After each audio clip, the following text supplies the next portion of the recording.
내년 지방선거를 앞두고 선거제도 개편을 논의할 국회 정치개혁특별위원회가 구성됐습니다. 하지만 정개특위가 사실상 거대 양당 중심으로 꾸려지면서 중대선거구제 도입을 비롯한 선거제도 개혁이 또다시 좌초될 수 있다는 우려가 나오고 있습니다. 김낙선 기자가 보도합니다. 국회는 지난 20일 본회의에서 재석 244명 가운데 찬성 223명으로 정치개혁특별위원회 구성 결의안을 가결했습니다. 그런데 정개특위 구성을 보면 18명 가운데 더불어민주당 9명, 국민의힘 8명으로 비교섭 단체는 단 1명뿐입니다. 조국 혁신당과 진보당, 개혁신당 등 소수 정당은 의석수 비율을 무시한 양당의 기득권 나누기라며 강하게 반발했습니다.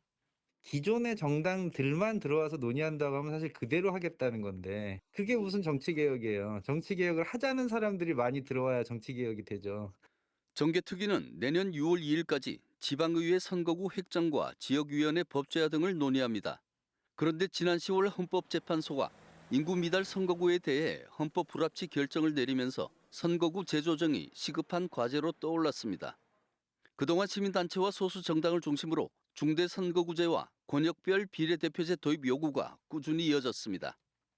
23일에는 국회에서 시민사회단체연대회의 정치개혁특별위원회가 기자회견을 열고 선거구 쪼개기를 통한 거대 양당 야합 근절과 기초의회 선거구 3에서 5인 획정 및 광역의회 비례대표 의원 비율 최소 20% 이상 상향, 그리고 선거제 개혁의 신속한 논의 등을 촉구했습니다.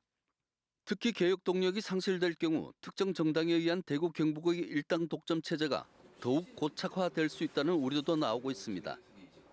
국민의힘 같은 경우에는 이 지역에 자기 기득권을 사수하기 위해서 정치 개혁을 하지 않겠죠.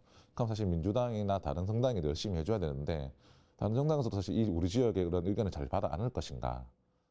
지난 9월 일부 정치권에서 광역의회의 중대선거구제 도입과 비례대표제 확대 내용을 담은 공직선거법 개정안을 발의했지만 실질적인 논의로 이어질지는 미지수입니다. 무엇보다도 중요한 건 지역 문제를 정치가 실질적으로 다룰 수 있도록 하는 게 필요한데 그러기 위해서는 이번 공직선거법 개정안을 통해서 지방 정치를 부활하자라는 의미가 가장 크다고. 시민들의 정치개혁 열망이 또다시 양당 구도 속에 갇히는 것 아니냐는 우려 속에 정개특위의 향후 행보에 관심이 모아지고 있습니다. TBC 김낙성입니다.